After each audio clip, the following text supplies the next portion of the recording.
Hello दोस्तों, आज हम बात करेंगे एक ऐसे गुलाम के बारे में जो बचपन से ही अत्यंत अत्याचार झेलने के कारण एक खूंखार दरिंदा बन गया और उसकी खूबसूरती ही उसकी सबसे बड़ी दुश्मन बन गई।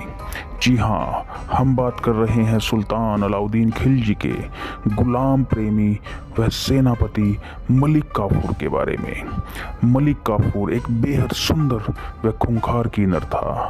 उसका जन्म महाराष्ट्र के ब्राह्मण परिवार में हुआ था, परंतु अत्यंत खूबसूरत होने के कारण मलिक को वहां से उठाकर गुजरात में बेच दिया गया, जहां देश विदेश से लाए गए गुलाम बेचे जाते थे और इस तरह उसका नाम माणिक से मलिक काफूर पड़ गया। उसे 1000 दिनार में खरीदा गया, इसलिए उसे 1000 दिनारी लोंडा भी कहा जाता था।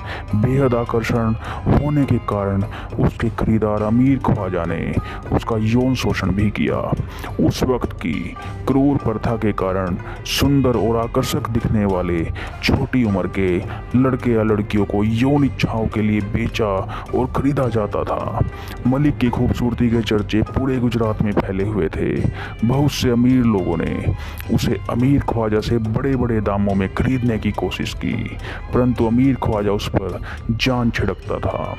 जब अलाउद्दीन खिलजी के सेनापति नुसरत खान ने सूरत पर हमला किया और वहां के राजा को बुरी तरह हरा दिया, नुसरत खान ने भी 1000 दिनारी लोंडा मलिक काफूर की कामुक खूबसूरती और आकर्षण के बारे में सुन रखा था।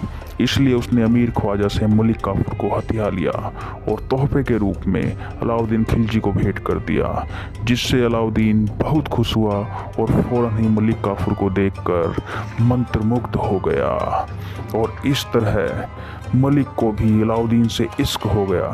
वह खिलजी की बेगम को सौतन समझने लग गया।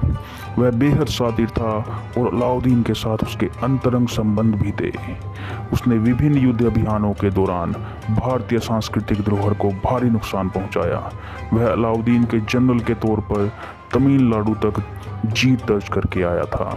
यह जीत किसी भी जनरल के इतिहास की सबसे बड़ी जीत थी। उसने वरंगल के अभियान में कोहिनूर हीरा भी लूटा था।